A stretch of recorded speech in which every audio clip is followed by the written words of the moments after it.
Good morning student.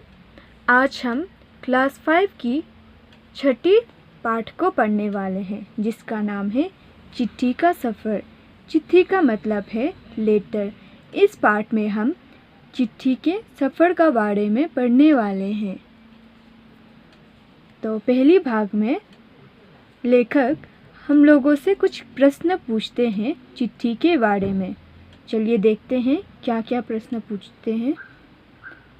अपनी 10-12 साल की ज़िंदगी में तुमने कुछ पत्र तो लिखे ही होंगे। वे पत्र अपने सही पते और समय पर किस तरह पहुँचे होंगे, यह बहुत सी बातों पर निर्भर करता है, जैसे कि चिट्ठी किस स्थान से किस स्थान पर भेजी जा रही है, संदेश पहुंचाने की कितनी जल्दी है, तुमने पूरा और ठीक पता लिखा है कि नहीं, तुमने उस पर डाक टिकट लगाया है कि नहीं आदि। अब प्रश्न यह उठते हैं कि आखिर चिट्ठी पर डाक टिकट लगाया ही क्यों जाए? पूरे और ठीक पते से क्या मतलब है? ज़रूरत पड़ने पर संदेश को जल्दी कैसे पहुंचाया जाए? स्थान बदलने से चिट्ठी के पहुंचने पर क्या असर पड़ता है? इनमें से कुछ सवालों के जवाब शायद तुम्हारे पास हो, खासकर तुम में से उनके पास जो डाक टिकटें इकट्ठा करने का शौक रखते हो। यह 2 चिट्ठी एक बच्चे ने महात्मा गांधी जी को भेजना चाहा था, पर उसे पता नहीं था कि गांधी जी कहाँ रहते हैं, इसलिए उसने एड्रेस की जगह पर जहाँ हो वहाँ लिख दी थी। यह है डाक टिकट, जिसके बारे में यहाँ बताया गया था, डाक टिकट, और यह पिन कोड और एड्रेस है।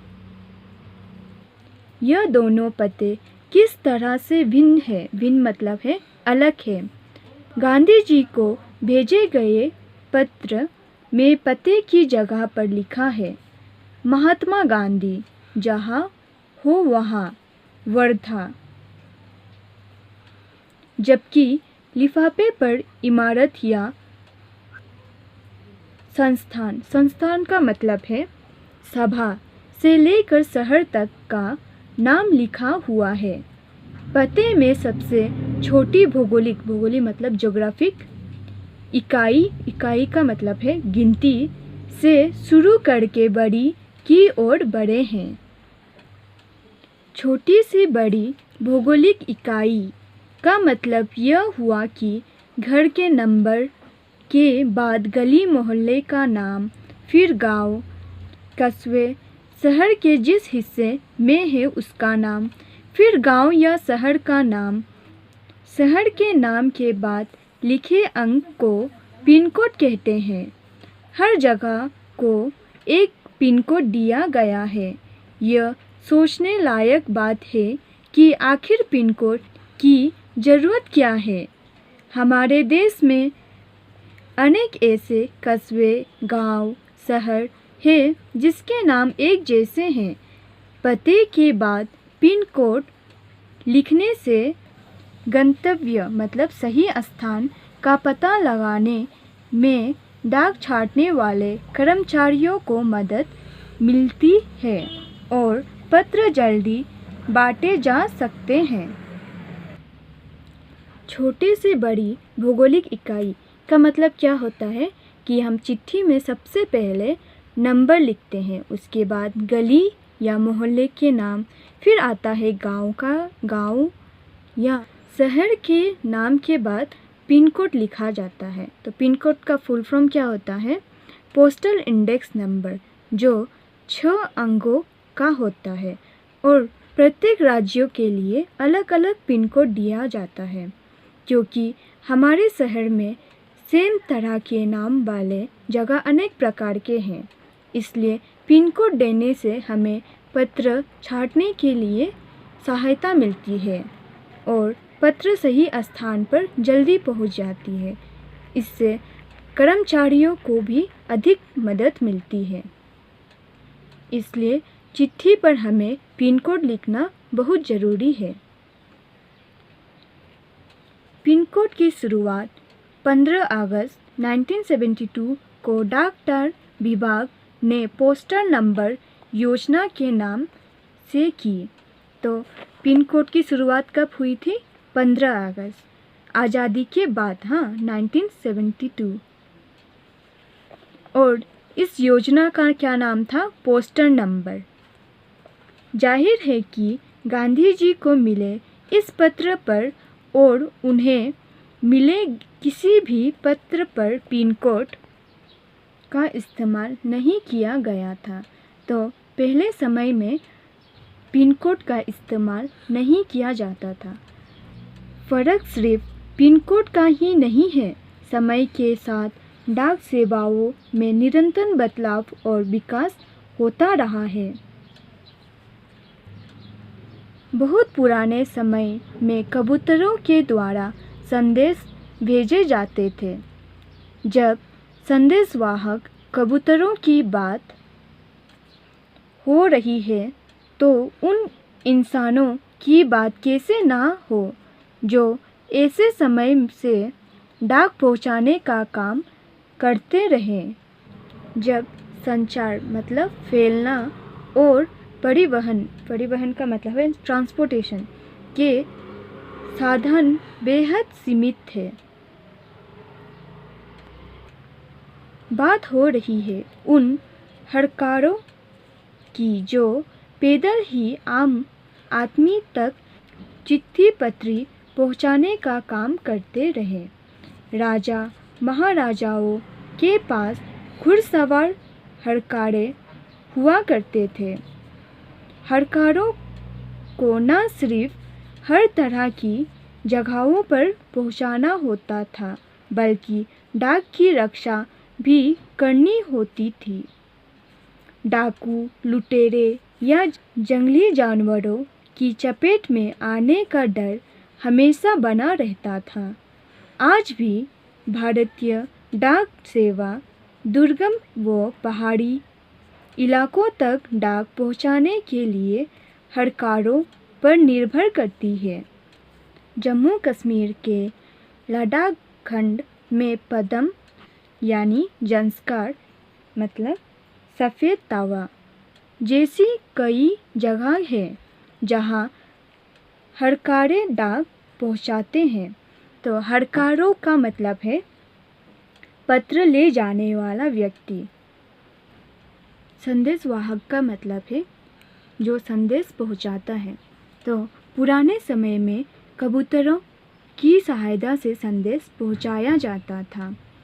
अगर कबूतरों की बात की जा रही है तो उन इंसानों की बात कैसे ना हो जो उस समय डाक पहुंचाया करते थे।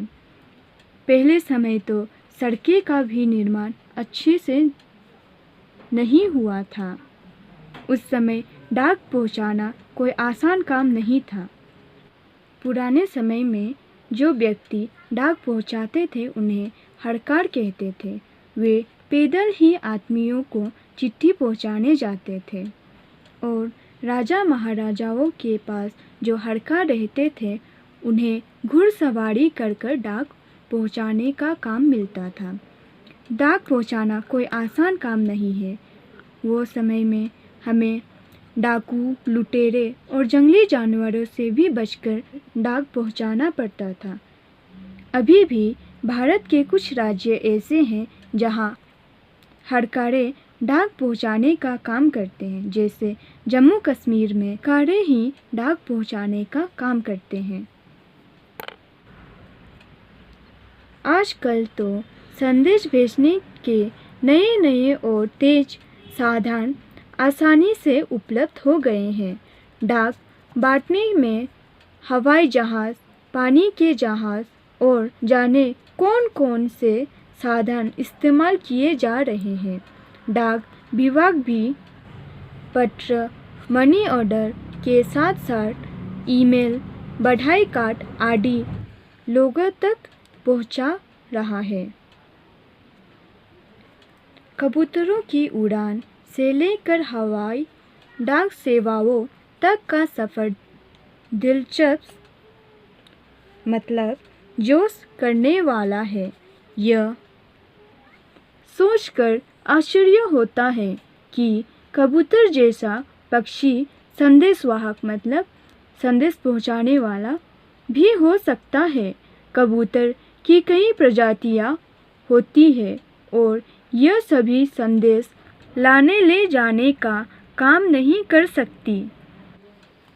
गिरहबाज या हुमर वो प्रजाति है जिससे प्रशिक्षित मतलब ट्रेनिंग करके डाक संदेश भेजने के काम में लाया जाता है। आखिर कबूतर अपना रास्ता ढूंढ कैसे लेता है?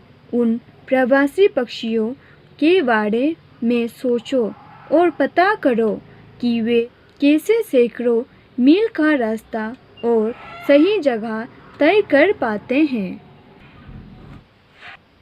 यह सोचकर हैरानी होती है कि कबूतर जैसे पक्षी कैसे संदेश पहुंचाने का काम कर लेते हैं। कबूतर की अनेक प्रकार के प्रजाति होते हैं। हर प्रजाति संदेश पहुंचाने का काम नहीं कर सकते हैं। उनमें से कुछ प्रजाति जैसे गिरहबाज या हुमर ही संदेश पहुंचाने का काम कर सकते हैं।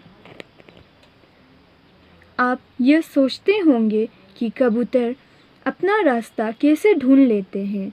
वे हजारों किलोमीटर की रास्ता और सही जगह तय कैसे कर पाते हैं, यह आप पता लगाइए और होमवर्क में लिखकर मुझे बताइएगा।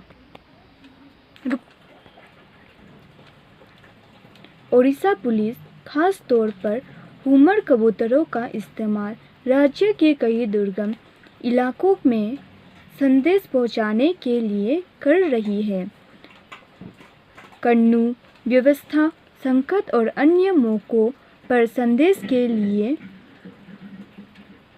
यह कबूतर बहुत ही उपयोगी साबित हुई। कबूतरों की संदेश सेवा बहुत सस्ती है और उन पर खास खर्च नहीं आता है। इन कबूतरों का जीवन 15 से 20 साल होता है और 8 से 10 साल तक वे बहुत अच्छा काम करते हैं। स्वस्थ कबूतर एक दिन में 1000 किलोमीटर तक का सफ़र कर सकता है। यदि कोई महत्वपूर्ण संदेश पहुंचाना हो तो 2 कबूतरों को भेजा जाता है ताकि बाज के हमले जैसी अनहोनी स्थिति में भी दूसरा कबूतर संदेश पहुंचा दे।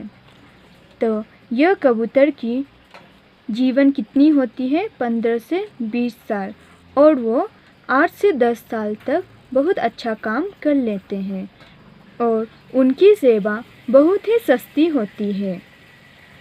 इसलिए ओडिशा पुलिस ज़्यादातर हुमर कबूतरों का इस्तेमाल करती है दुर्गम इलाकों में संदेश पहुंचाने के लिए। जब बहुत ही महत्वपूर्ण संदेश पहुंचाना होता है तो 2 कबूतरों का इस्तेमाल किया जाता है ताकि बाज के हमले जैसा कोई अनहोनी स्थिति हो तो दूसरा कबूतर संदेश पहुंचा दे। तो इस प्रकार हम यह पाठ समाप्त करते हैं। और आपका होमवर्क क्या था? आखिर कबूतर अपना रास्ता ढूंढ कैसे लेता है, यह आपका होमवर्क है। कैसे सैकड़ों मील का रास्ता और सही जगह तय कर पाते हैं। धन्यवाद।